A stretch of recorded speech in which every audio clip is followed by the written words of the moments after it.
applications for private organizations hoping to buy sleeping cabins for those experiencing homelessness are now available. We'll tell you how to apply. The race for District 4. We ask Monica Montgomery-Stepp and Amy Reichert about the issues affecting you. Plus, a Chula Vista councilwoman and her brother are facing fraud charges, what they're accused of doing. It's very special. It's where our past loved ones just get to be remembered. Today's one of the most important holidays in Mexico. How San Diego is celebrating Dia de los Muertos. It's 6 a.m. on Thursday, November 2nd, and you're up with CBS 8.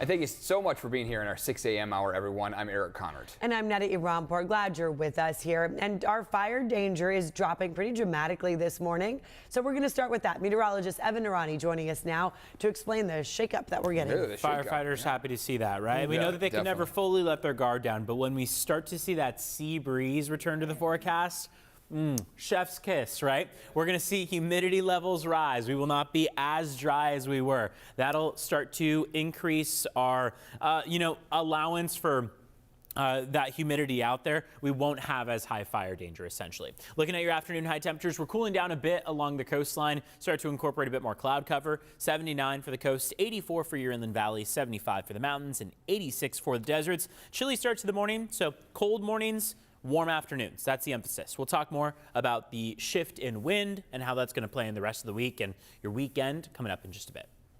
Evan, thank you so much. And right now, crews are working to put out this vegetation fire near Camp Pendleton. Just a few hours ago, Camp Pendleton saying on X, the vegetation fire remains confined. There's no threat to people or structures this morning.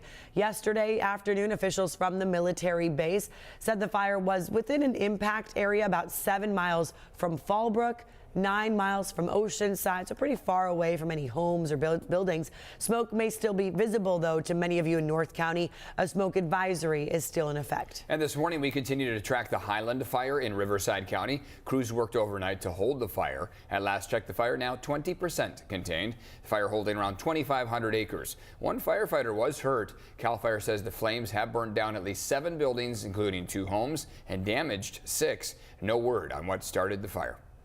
Right now, grant applications for private organizations to buy these sleeping cabins for the homeless are now open. The county approved the sleeping cabin program last year in an effort to help solve the homeless crisis. CBS 8's Regina Yarita is live in Kearney Mesa now with more on how this is expected to help unsheltered San Diegans. Regina? Yeah, well, Neda and Eric, the Health and Human Services Agency made those grants available for organizations. Now they're looking for organizations who can help purchase and place those sleeping cabins. So this program essentially will bring more housing options for those experiencing homelessness. Let me show you some video here so we can talk a bit more about what the county's looking for. They want qualified organizations that either have an available parking lot or space to help place those sleeping cabins. These partnered organizations will then receive the sleeping cabins. Nearly 100 shelter cabins will be available to organizations through this program. Each cabin sleeps 1 to 2 people. The cabins have storage space, a locking door, and charging outlets. They're also quick and easy to set up. So now Barbara Jimenez, who is the County Community Operations Officer, is pushing for the $1.5 million program that's been approved since last year. In a recent statement, she says we're in a housing crisis and every new safe shelter made available can help someone move a step closer to securing permanent housing. So again, grant funds will cover the purchase, delivery, and the setup of the sleeping cabins. Those organizations that are qualified would need to operate the cabins on their property and help people experiencing homelessness. Organizations would also need to have funding, zoning, permits, and services to keep that site available. Now back here live, the agency needs to review the qualified applicant's application, and from there they will decide who qualifies. If you're interested, you can email the agency. We provided a link on CBS8.com. Just click on this website. Click on that link. For now, I'm live in Kearney Mesa. Regina Yarita, CBS 8. Regina, thank you. This morning, a Chula Vista City Council member and her brother facing criminal charges, including fraud, money laundering, and failing to file tax returns. We're talking about Andrea Cardenas and her brother Jesus Cardenas, former chief of staff to Councilman Stephen Whitburn. According to the district attorney, they used a federal program designed to help struggling businesses during the pandemic for their personal gain. The two allegedly applied for and received more than $176,000 from the government's Paycheck Protection Program in 2021, which were federal COVID relief funds through their consulting firm Grassroots Resources. They allegedly claimed to have 34 employees working for them, which according to the district attorney was not true. Those employees actually work for a marijuana dispensary. They are scheduled to be arraigned on November 9th. This morning, Chula Vista has the fewest officers per capita in San Diego County. 8 to 10 officers for every 10,000 people. The national average is closer to 24. Chula Vista Mayor John McCann believes there are a variety of factors contributing to the shortage. I have been opposed to the defund police and devalue the police. And the challenge is that there are a lot of people in their 20s, in their 30s that don't see being a police officer as a favorable position. CBS 8 found a job posting advertised to students detailing a $5,000 moving bonus and a salary of up to $115,000 upon graduating from the police academy for experienced officers. Over 26,000 asylum seekers have been dropped off in San Diego. That's why a new migrant welcome center just opened up. South Bay Community Services runs this facility.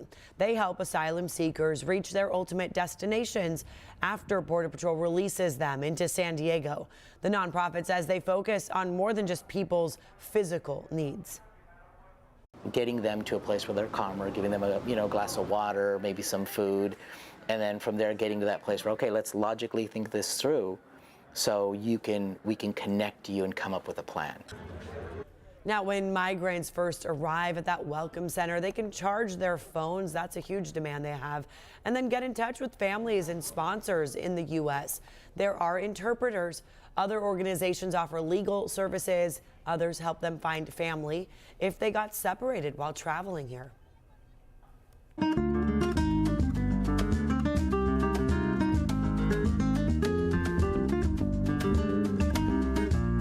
Everybody who passed away, it's very important for us to remember them, and we miss them all.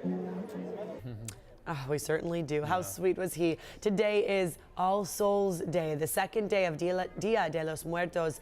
Families have built altars for loved ones who have passed. Marigolds, as you see here, meant to help guide the souls of loved ones back to visit the living today.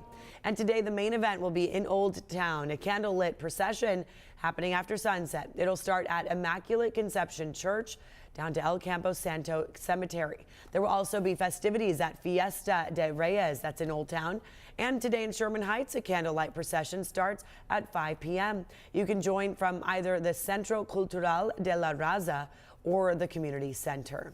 Going to be a nice day to celebrate our loved ones here. Right. That's right. A beautiful day. Starting to see a bit more cloud cover, which we could use, indicating there's a bit more moisture out there. Maybe? Not quite as hot along the coast. We're losing a couple degrees. Should be in the upper 70s, but we'll still be above average. So nice, it's like a little bit of everything there. We're still going to be in the 80s inland, but upper 70s along the coast. Average for this time of year would be low 70s along the coast, mid and upper 70s inland. We're going to get back to that territory, that about average territory, going into next week. But for now, it's a very slow decline in those afternoon highs. Cold nights, warm afternoons, right? Take a look outside. 52 for San Diego. We're 10 degrees cooler than Los Angeles at 62 right now. Bakersfield is at 49, Fresno 47, San Luis Obispo is at 44. So California is cold this morning. Yesterday, with those Santa Ana winds active, we made it to the warmest point we have in more than 2 weeks. 85 degrees is what we got to. That was our afternoon high that came in 12 degrees warmer than average for downtown San Diego. So there were other parts of the county, especially as you made your way inland, that were warmer than that in the upper 80s. Very warm one across the board. And you just see the sheer impact of 4 days of Santa Ana's out there, right? That climb in temperatures. Now we're starting to see these winds shift in direction. So we're still holding on to a pretty strong northeasterly flow. Winds are going to be mainly out of the north, which again could incorporate a bit more smoke across the county due to wildfires that are burning to the north of us and around the Camp Pendleton area. But tomorrow we're going to watch as those winds shift out of the west and start to bring about a more active marine layer, more humidity, cooler sea breeze conditions closer to the coastline.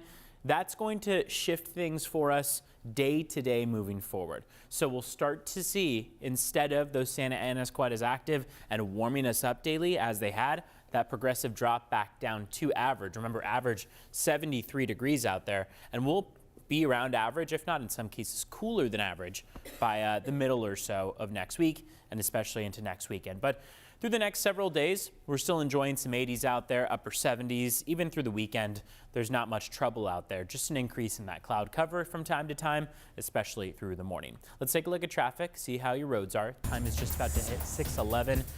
Crash that was occupying our screen here a few minutes ago has just been cleared. It was on the 805 southbound at Balboa Avenue. As you can see, no major backups in either direction, so that is now cleared. Let's take a look at your border wait times out the door.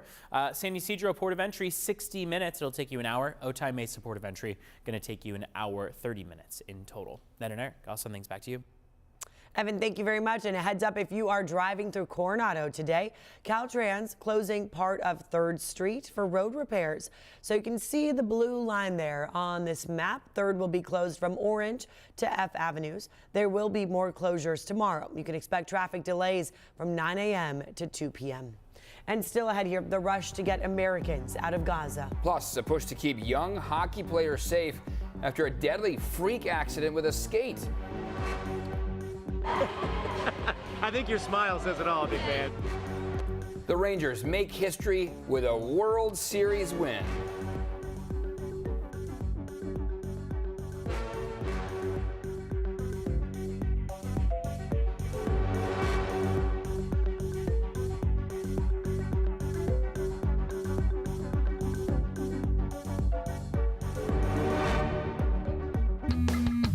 Not an early riser? If you can't watch CBS 8 Mornings live, watch us on your own time on CBS 8 Plus. Add our app today to your Roku, Fire TV, and now Apple TV, and watch us on your schedule.